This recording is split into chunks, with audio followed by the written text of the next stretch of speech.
Hello बच्चों, नमस्कार सभी को। बच्चों ये अभी ठीक इससे पहले जो वीडियो में हम लोग बात किए कि जो सोलेनॉइड का करंट कैरिंग सोलेनॉइड है उसका जो पैटर्न है मैग्नेटिक फील्ड का वैसा ही है जैसा कि बार मैग्नेट का है। तो आखिर करंट कैरिंग लूप्स ही क्या है, मैग्नेटिक फील्ड के सोर्स हैं। ये पिछले चैप्टर में भी हम लोगों ने देखा, सोलेनॉइड देखा, वहाँ पर टॉरॉइड देखा, उससे पहले करंट कैरिंग लूप्स देखा। उन लूप्स की वजह से मैग्नेटिक फील्ड की डायरेक्शन किधर होगी, उनका डाइपोल मोमेंट देखा। तो ये सब सारी चीज़ें करंट लूप्स, सोलेनॉइड, कॉइल्स, उनके डाइपोल मोमेंट्स कहा ना, डाइपोल मोमेंट्स NIA आप लिखते थे या M इक्वल्स है ना I इंटू ए या M equals N into IA, ये सब देखा आपने। और यही बहुत सारे सर्कुलेटिंग करंट लूप्स मिला के क्या बनता है, अगर किसी लीनियर अरेंजमेंट को हम ले लें बहुत सारे सर्कुलेटिंग करंट लूप्स का, तो वो सोलेनॉइड बनता है। तो जो हर लूप का मैग्नेटिक फील्ड है उसके इंटीरियर में वही एडअप होता है, वही ऐड होकर के क्या देता है, सोलेनॉइड के अंदर फील्ड देता है। और वैसा ही और मैग्नेट के जैसा मैग्नेटिक फील्ड पैटर्न बाहर भी देता है वही। तो इस बेस पर तो हम ऐसा कह सकते हैं ना कि कहीं ना कहीं ये जो रिजेम्बलेंस है, ये सिमिलरिटी है फील्ड लाइंस की। So a magnet can a bar magnet can be thought of as large number of circulating current loops। उसके अंदर भी ऐसा ही कुछ मैकेनिज्म होगा करंट लूप्स का, तभी तो वैसा ही फील्ड पैटर्न आता है। और मैग्नेटिक फील्ड क्या होता है, सर्कुलेटिंग करंट लूप्स का होता है। तो सर्कुलेट जो रिजेम्बलेंस है वही ई करें कि इक्वलेंस को एक तरह से शो करता है। जो पैटर्न है मैग्नेटिक फील्ड का पैटर्न है दोनों के लिए, वही इनके अंदर के मैकेनिज्म की सिमिलरिटी को भी बताते हैं या वही बताता है। तो ऐसे में जब हम ये इक्वलेंस अगर हम उस देख रहे हैं या हम कंपेयर कर रहे हैं, तो हम ऐसा कह सकते हैं कि मैग्नेट के अंदर भी वैसे ही सर्कुलेटिंग करंट लूप्स होंगे जैसे सोलेनॉइड की में है, और वैसा फील्ड प्रोड्यूस करते हैं। तो सोलेनॉइड का तो क्लियर है, वो आपका बनाया हुआ यानी ह्यूमन बीइंग का बनाया हुआ एक चीज़ है जिससे मैग्नेटिक फील्ड पैटर्न दिखता है और क्लियरली उस स्ट्रक्चर की वजह से दिखता है। इस तरह से वैसा ही स्ट्रक्चर हम सोचते हैं मैग्नेट के अंदर। So this resemblance makes us to compare. Okay, so you can say resemblance, okay, resemblance of magnetic field pattern, okay, magnetic field patterns of solenoid, of current carrying solenoid, of a current carrying solenoid, current carrying solenoid and a bar magnet,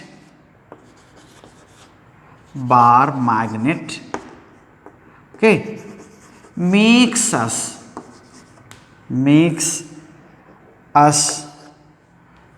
to thought of similarity of mechanism, similarity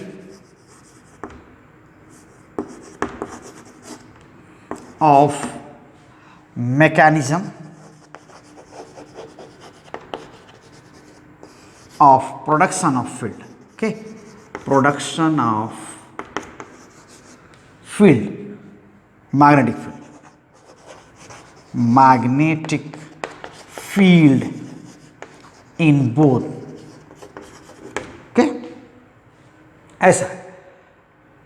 सो हम यहाँ पर जो figure बनाए हुए हैं ये solenoid है, current carrying solenoid है। इसके फार एक्सियल फील्ड और बार मैग्नेट के फार एक्सियल फील्ड को कंपेयर करते हैं तो देखते हैं कि सिमिलर फार्मूला आता है। तो वहाँ से भी एक सिमिलरिटी आती है, यहाँ से भी एक हमको एक वे मिलता है कि हम कह सकें कि अंदर वही मैग्नेटिक फील्ड पैटर्न मैकेनिज्म है फील्ड प्रोड्यूस होने का, जैसा कि बार मैग्नेट के अंदर वही मैकेनिज्म है फील्ड प्रोड्यूस करने का जैसा कि सोलेनॉइड में है, करंट कैरिंग सोलेनॉइड में है। तो यही टेस्ट करते हैं, ठीक है। सो दिस सिमिलरिटी और दिस एनालॉजी, एनालॉगस है, सब देख ही रहे हैं, एक ही जैसा है पैटर्न, तो एनालॉजी है। Okay, this analogy okay, can be tested by calculating far axial field, okay, far axial field of a solenoid। Solenoid जब भी कहते हैं तो करंट कैरिंग सोलेनॉइड है, उसके बिना उसका कोई मैग्नेटिक एग्जिस्टेंस नहीं है। तो बार बार करंट कैरिंग सोलेनॉइड लिखना थोड़ा सा क्या होता है, बड़ा होता है, इसलिए जब भी हम सोलेनॉइड कहें तो सेंस समझ जाइए कि वो क्या है, एक करंट कैरिंग सोलेनॉइड के बारे में ही बात कर रहे हैं। सो फार एक्सियल मतलब फार एक्सियल फील्ड का मतलब क्या है, सोलेनॉइड के सेंटर से काफ़ी दूर, ज़्यादा बड़ी डिस्टेंस पर, जो उसकी लेंथ की कंपेरिजन में बहुत ज़्यादा डिस्टेंस है। So R is very large in comparison to length of solenoid. Length is what? 2L here, L and L. This is center of solenoid. Okay, this is center of solenoid. So of solenoid, and comparing it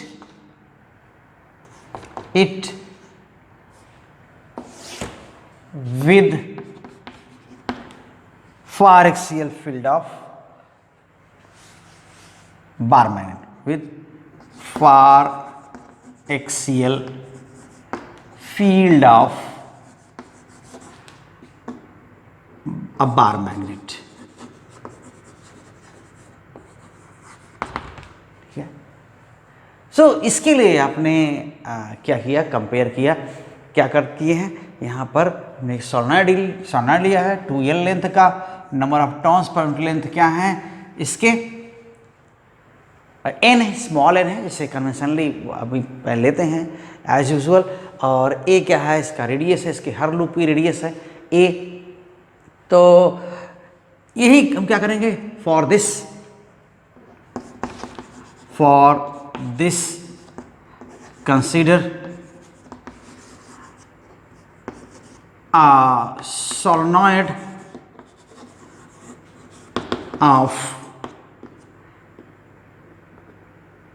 finite length, finite length, which length, say 2L,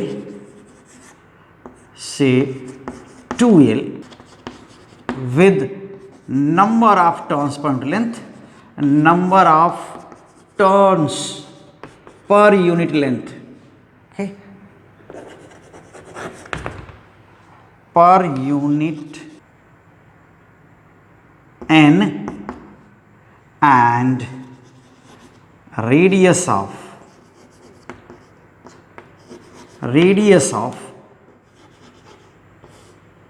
turns A, okay.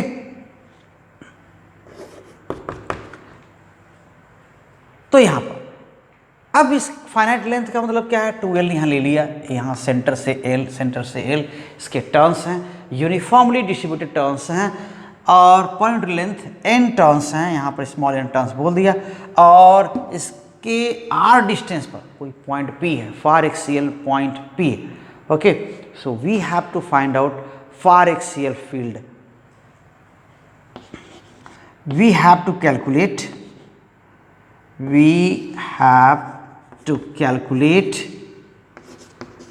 क्या करना है हमें, far axial field, calculate far axial field,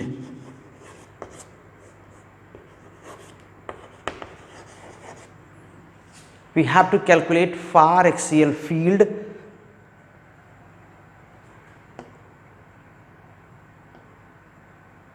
at point P, ठीक है,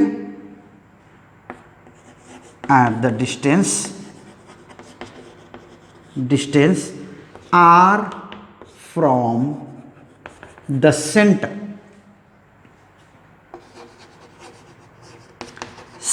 of solenoid. ऐसा, तो solenoid के centre से एक पॉइंट यहाँ ले लिया, ये सेंटर यहाँ पर है, एक पॉइंट ले लिया। अब यहाँ जो R है वो क्या है, बहुत बड़ा है, R is much much greater than 2L, ऐसा है। और ऑब्वियसली रेडियस तो और बड़ी और छोटी होगी, सो R is much much greater than A also, A radius है। अब क्या करते हैं हम, हर टर्न, हर एक क्या है, हर एक टर्न क्या है, सर्कुलेटिंग करंट लूप से, अगर करंट है हर टर्न, या कह सकते हैं कि सोलनॉइड में अगर करंट है तो हर टर्न क्या है, सर्कुलेटिंग करंट लूप है। तो फिर क्या हो सकता है, यहाँ से फिर हम फिर स्टार्ट करते हैं यहाँ से कि अगर solenoid,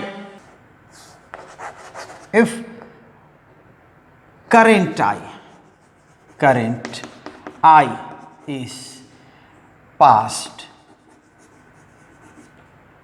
through the turns of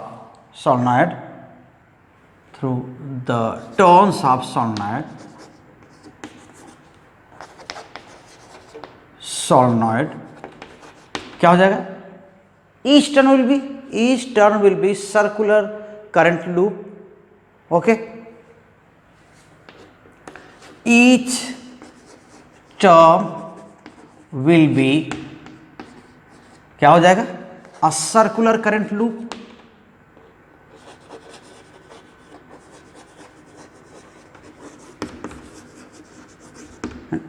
ये सर्कुलर करंट लूप होगा, हर टर्न सर्कुलर करंट लूप होगा, and they will contribute, and each will contribute in total field at P, okay, and each loop will contribute to total field at P, okay। लेकिन individual हम हर loop के analysis नहीं कर सकते, हर loop के contribution को हम कैलकुलेट नहीं कर सकते, इसलिए क्या करते हैं हम सोलनॉइड को छोटे छोटे सेक्शन में डिवाइड करते हैं, okay. It is not possible to describe the contribution of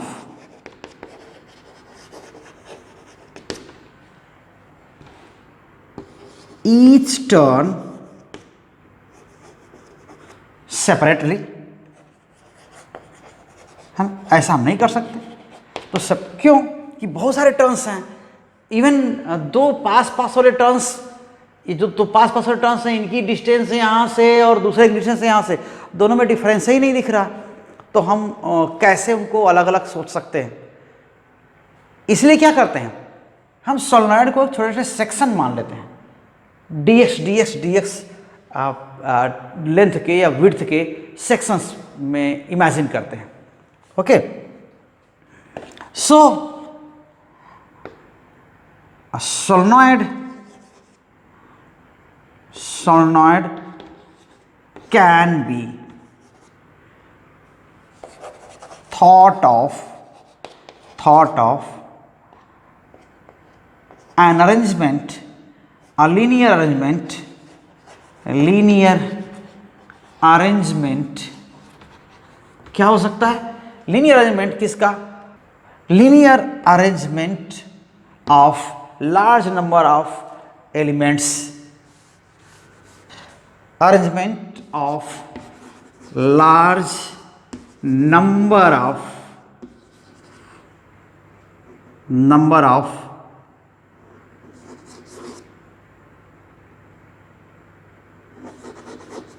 current rings of small width, okay, या थिकनेस dx, ओके, से dx, ऐसा मान सकते हैं। तो हम एक एक टर्न के बारे में नहीं कह सकते, लेकिन हम ये कह सकते हैं कि हम पूरे को एक सेक्शन ऐसा ले लें, हम इस तरह इमेजिन कर लें कि ये क्या है, ये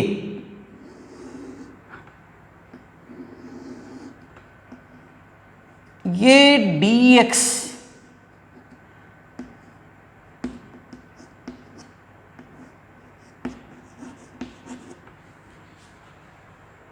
dx लेंथ है ना, लेंथ के अलॉन्ग dx विड्थ का एक बहुत सारे सेगमेंट्स में डिवाइड कर सकते हैं सोलेनॉइड को, ऐसा इमेजिन कर सकते हैं। और तब इन लेंथ एलिमेंट्स की वजह से यहाँ मैग्नेटिक फील्ड कैलकुलेट करें और उसको इंटीग्रेट कर दें, कहाँ से कहाँ तक, सेंटर के रिस्पेक्ट में -l से +l तक। ये पोजीशन क्या है, -l, और ये पोजीशन क्या है, +l, यहाँ तक। तो इमेजिन करें कि ये जो सोलेनॉइड है ये बहुत सारे dx विड्थ के करंट रिंग्स हैं, है ना, ये करंट रिंग्स हैं, करंट ऐसे ही है इसमें। तो ये करंट रिंग्स कैसे हैं, ये करंट रिंग्स कुछ ऐसे, इनके ये करंट रिंग्स हैं, इधर करंट चल रहे हैं और इन रिंग्स की वजह से मैग्नेटिक फील्ड। अब सोचिए क्या है, तो रिंग्स की करंट कितनी होगी, इफेक्टिव करंट कितनी होगी, इतने विड्थ के रिंग में कितने करंट लूप्स आ जाएंगे, है ना। हम करंट लूप्स का एक बंच ले रहे हैं, जो रिंग इमेजिन कर रहे हैं वो करंट लूप्स का एक बंच ले रहे हैं। तो इस रिंग में कितने टर्न्स आ जाएंगे, हो जाएगा नंबर ऑफ टर्न्स, ये स्मॉल एन क्या है, number of turns per unit length. तो dx लेंथ में कितने टर्न्स आ जाएंगे, ndx, यही हो जाएगा। तो क्या कर रहे हैं, large number of current rings of small width, okay, से और थिकनेस से dx, इतने थिकनेस के रिंग्स हैं। सो इक्विवेलेंट करंट क्या हो जाएगा, with equivalent current, with right here, with equivalent current कितना हो जाएगा हर रिंग का। अगर ऐसा सोचें कि dx लेंथ का है तो कितनी इफेक्टिव करंट हो जाएगी, I इफेक्टिव कितना हो जाएगा, ndx, ये तो इसमें टर्न्स हो जाएंगे, और I क्या है, हर टर्न में करंट है, ठीक है ना, current in each turn, current in each turn, और एन डी एक्स समझ सकते हैं, number of turns per unit length N है, और इस dx लेंथ में कितने टर्न आ जाएंगे। तो जितने टर्न होंगे उतनी ही ज़्यादा करंट इसकी होगी, या उनकी इक्विवेलेंट करंट इस रिंग की होगी, ऐसा इमेजिन कर लेते हैं।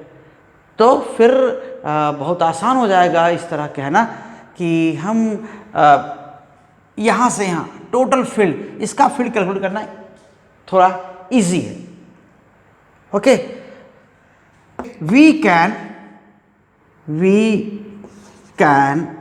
easily calculate the contribution of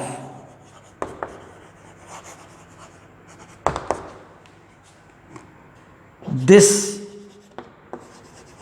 current ring, ठीक है, ऐसा कर सकते हैं, या लेंथ एलिमेंट ऑफ सोलेनॉइड है ना, length element of solenoid to the field at to the total field at P, ऐसा कर सकते हैं, and can find total field by integrating these rings over the length. Okay. Then we can find total field कैसे पा सकते हैं?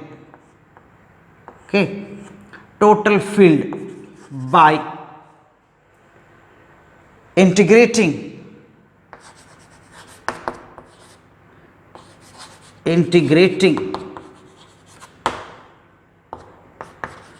the field of, किसका field? जो एक एक रिंग का है, इंडिविजुअल फील्ड का, integrating the field of a ring over the length of solenoid. ये ठीक, तो बड़ा जल्दी जल्दी थोड़ा सा लिख दिया। आप अगर इसको पढ़ेंगे तो समझ में आएगा कि यहाँ क्या लिखे हुए हैं। जो आपको बता रहे थे हम ये चीज़ें पढ़ चुके हैं। सर्कुलर करंट लूप का एक्सियल फील्ड आप जानते हैं। Okay, we know here, we know the axial field of a circular current loop,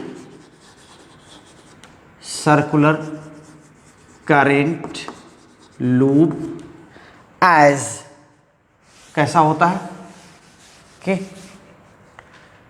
as B equals क्या होता है?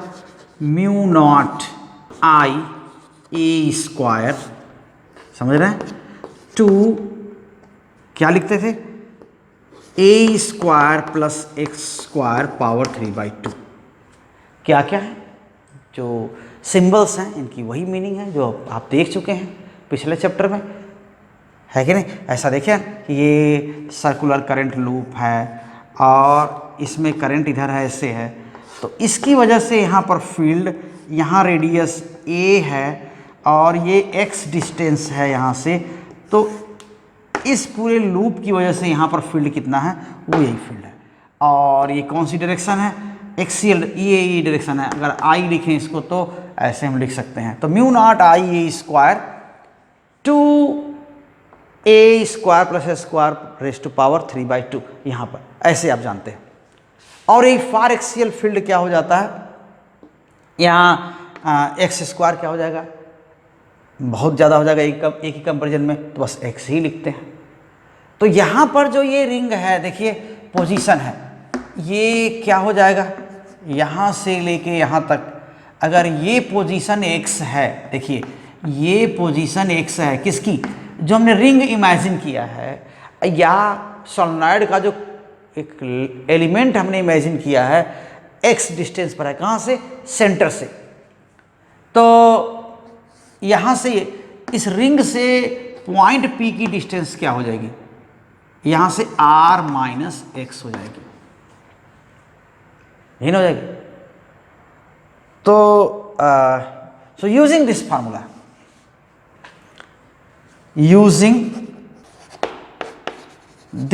Formula, okay, we can write magnetic field, किसका लिखा है? Magnetic field at P due to the element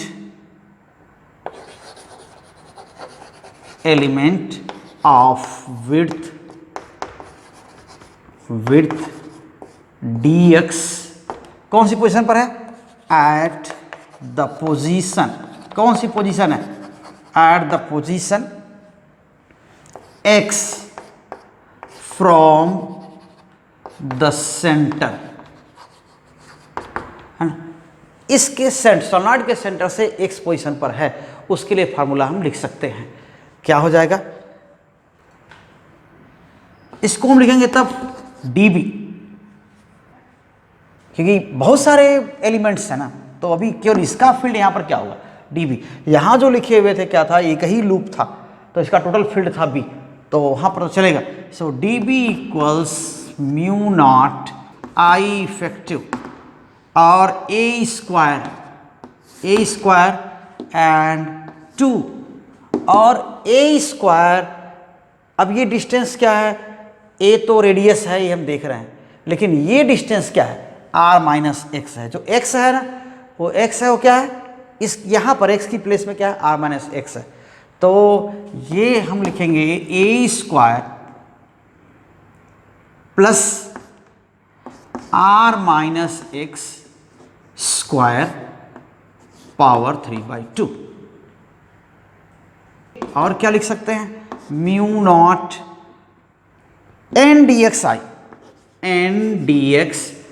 I A square divided by 2A square plus r minus x square power 3/2।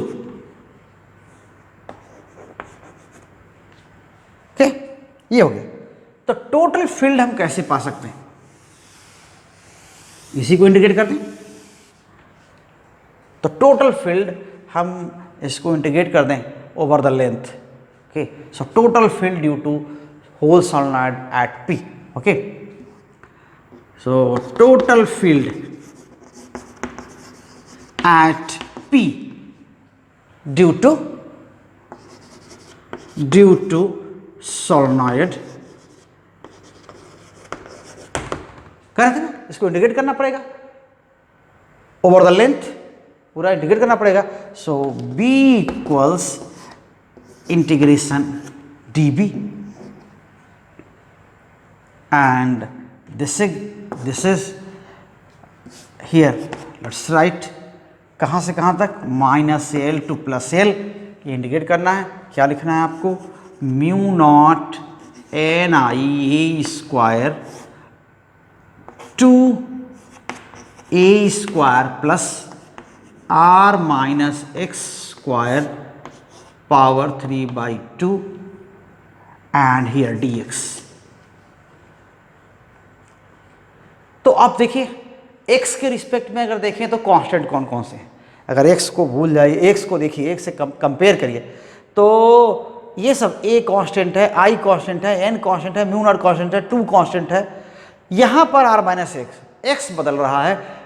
अब आप इस element की पोजीशन यहाँ लेंगे तो x अलग होगा, यहाँ लेंगे तो अलग होगा, यहाँ लेंगे तो अलग होगा, यहाँ लेंगे तो अलग होगा। लेकिन एक चीज़ होगा, r की कंपेरिजन में x बहुत छोटा है और a भी बहुत छोटा है r की कंपेरिजन में। So we are interested in far axial point P मतलब r बहुत ज़्यादा है, पहले भी लिख दिया, r बहुत ज़्यादा है। तो क्या कर सकते हैं, we can approximate this relation. So we can neglect,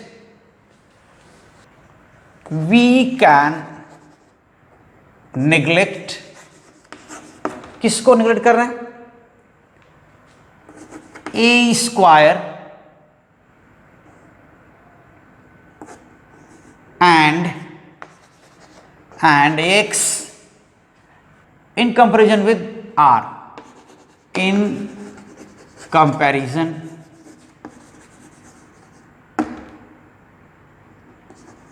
with r, है ना, किसके लिए, फॉर फार एक्सियल पॉइंट, है ना, फार एक्सियल पॉइंट, ऐसा। तो फार एक्सियल पॉइंट के लिए हम r बहुत बड़ा ले रहे हैं, r बहुत ज़्यादा है, तो उसमें x और ये दोनों हम नेगलेक्ट कर सकते हैं। तो ये भी खत्म, r, तो r पावर 3 बस बचेगा, बाकी कांस्टेंट हो जाएंगे। देन b इक्वल्स क्या हो जाएगा, देखिए, mu naught common, n common, i common, a square common, ये हो गया, और 2 और r तो सेंटर से डिस्टेंस है, तो ये भी अब x पर डिपेंड नहीं करता, अब पोजीशन ऑफ रिंग पर ये भी डिपेंड नहीं करता r, तो r भी कॉमन हो गया, 2r पावर 3। क्या बचा यहाँ पर? -l to +l, this is dx। तो ये dx जो ये विड्थ है, देख रहा है ना, ये यहाँ विड्थ, ये dx पूरा यहाँ से यहाँ तक लेंगे तो क्या होगा? 2l होगा। तो यही तो होगा। तो आइए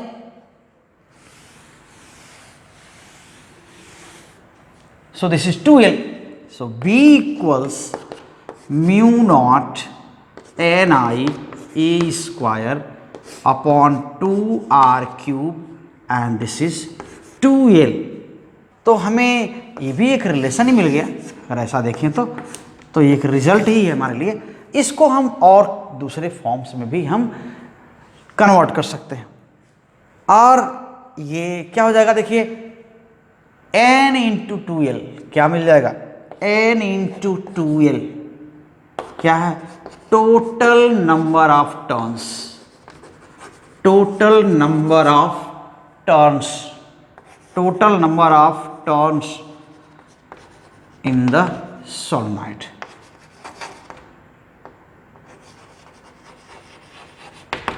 ठीक है, और उसको हम क्या लिखते हैं? n लिखते हैं जनरली। तो फिर क्या हो जाएगा? यहाँ 2 तो वैसे भी कैंसिल हो गया अगर देखा जाए तो, है, और सॉरी 2 कैंसिल नहीं करना हमको, 2l यहाँ तो लिख दिया, n इंटू 2l लिख दिया। ओह नहीं, इसको कैंसिल नहीं करना। तो ये रिजल्ट हो गया। अभी अगर हम इसको n लिखते हैं यहाँ पर, mu naught n i a square upon 2r cube. So अभी हम यहाँ पर वापस आते हैं और लिखेंगे, और b इक्वल्स म्यू नॉट, और ये फील्ड एक्सियल ही होगा, एक्सिस के अलॉन्ग ही होगा। तो उसको आप, अगर ये डायरेक्शन x है तो हम उसको I लिख सकते हैं, ठीक है, या b equals mu naught n i a square upon 2r cube and I, ऐसे लिख सकते हैं। ठीक है, अगर जो हमारा यहाँ पर सपोजिशन है, करंट यहाँ से क्लॉकवाइज है, तो फील्ड की डायरेक्शन ऐसे ही होगी। तो ऐसा करने पर ये दिखेगा। और क्या मॉडिफाई कर सकते हैं, या और किस फॉर्म में लिख सकते हैं? I इंटू ए स्क्वायर, अगर ए क्या है? इसका रेडियस है, तो पाई ए स्क्वायर होता तो क्या होता है? ये एरिया हो जाता। तो इसको मैग्नेटिक कांस्टेंट यहाँ पर पूरा ला सकते हैं। कैसे? 2 पाई का मल्टीप्लाई कर दें ऊपर नीचे, 2 पाई का मल्टीप्लाई कर दें, इसलिए कि हमें 4 पाई यहाँ पर ले आना है। तो b equals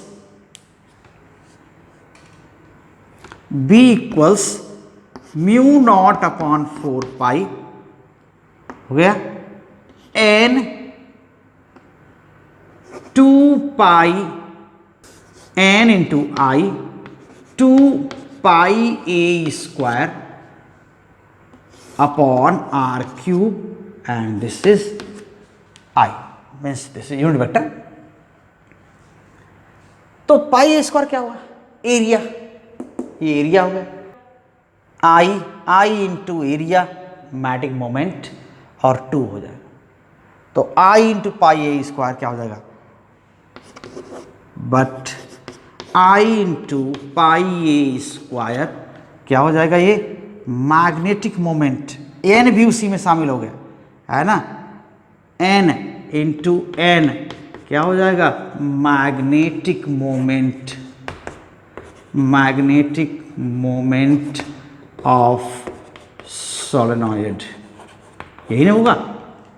so this implies that b equals mu naught upon 4 पाई, 2 तो रह गया यहाँ पर ना, n i pi A square, ये यहाँ पर है, ये क्या बन गया? Magnetic moment.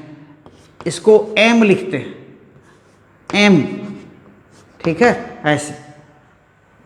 तो ये हो जाएगा, देखिए 2m अपॉन r क्यूब और I,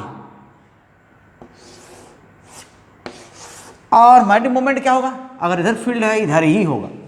मैग्नेटिक मोमेंट की डायरेक्शन क्या होगी, करंट यहाँ से देखने पर करंट देखिए ऐसे है ना, यहाँ देखने पर करंट इधर है, तो मैग्नेटिक मोमेंट किधर होगा आपका पॉजिटिव एक्स की डायरेक्शन में ही होगा।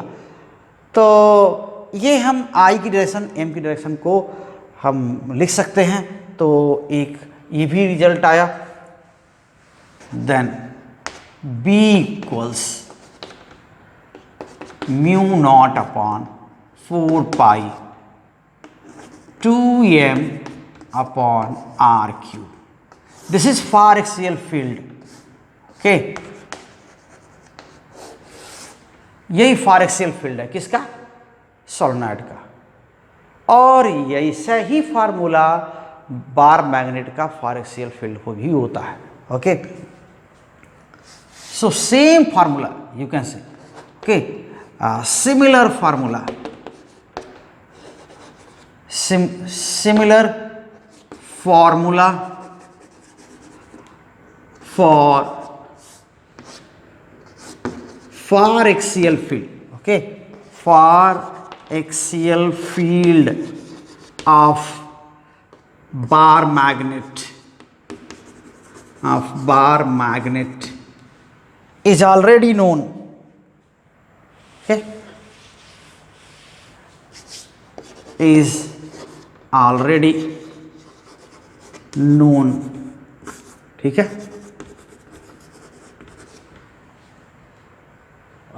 तो यही करते हैं।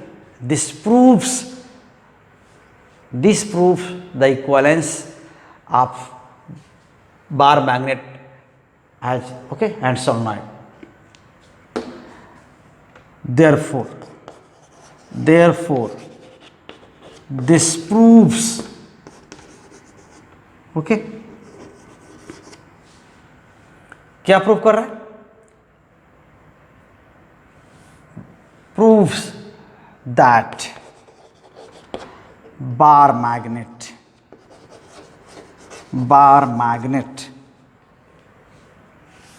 okay is equivalent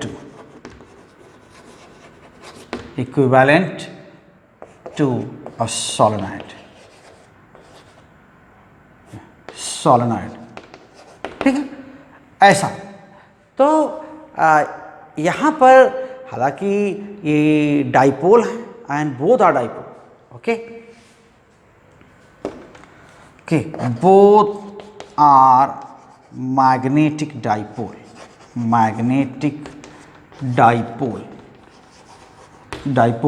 okay. तो ये मैग्नेटिक डाइपोल्स, तो अगर ये मैग्नेटिक डाइपोल हैं और ऐसा भी करते हैं, एक हम अगर एनालॉजी लेते हैं किससे, इलेक्ट्रिक डाइपोल से, तो हम जैसे वहाँ पर चार्ज होता है इलेक्ट्रिक डाइपोल में, सेपरेट पोल्स दिखते हैं और उनको सेपरेट किया भी जा सकता है, लेकिन मैग्नेटिक डाइपोल के पोल्स सेपरेट नहीं किए जा सकते। फिर भी उस एनालॉजी में हम कभी कभी मानते हैं magnetic pole strength analogous to charges in electric dipole. Okay, so sometimes it is done, but it is not now. This is not in fashion now. Okay, in some books, okay, in some books, magnetic pole strength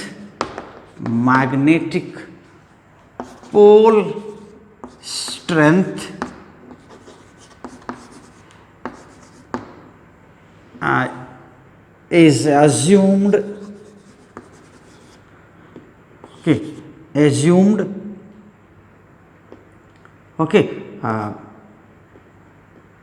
magnetic pole strength है, उसको बोलते हैं magnetic charges, और magnetic charges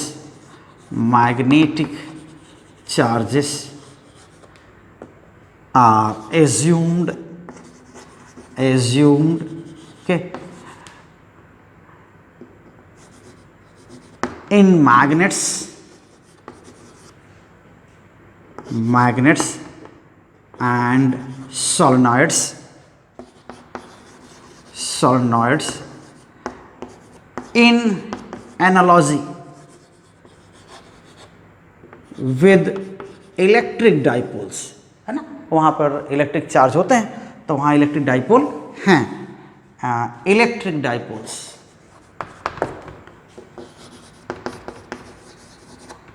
ठीक है, लेकिन क्या है, इसको कॉमनली अब अवॉइड करते हैं। Recent in modern days this is not in fashion, but in modern days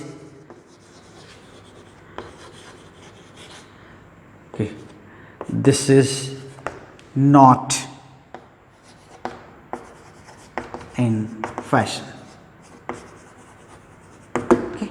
ऐसा नहीं, ये एनालॉजी हो गई और ये कंपैरिजन हो गया एक तरह से किसका, करंट कैरिंग सोलेनॉइड का और बार मैग्नेट का।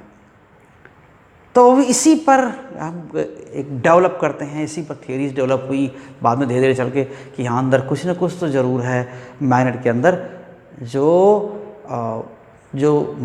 सोर्स है फील्ड का, वैसे ही जैसे करंट लूप्स हैं सोलेनॉइड में। तो ठीक है, सफिशिएंट हो गया इस वीडियो में और इसको ज़रूर देखिएगा, बहुत बढ़िया सा एनालॉजी है ये। और अगर आप इस चैनल पर आज नए हैं तो चैनल को सब्सक्राइब कर लीजिए प्लीज़, और बेल आइकन ज़रूर दबाइए ताकि आगे आने वाली वीडियोस के नोटिफिकेशन आपको मिल जाए। और आप पहले से अगर चैनल से जुड़े हुए हैं तो आप वीडियोस को शेयर करिए और लोगों तक पहुंचाइए, लोगों को मोटिवेट करिए चैनल से जुड़ने के लिए, इससे लाभ उठा सकें और सजेशन भी दे सकें, उससे हम लाभान्वित होंगे और जो भी सुधार संभव हो सका हम अपने काम में करेंगे। तो आप बने रहिए साथ में चैनल के। Thank you very much, all the best.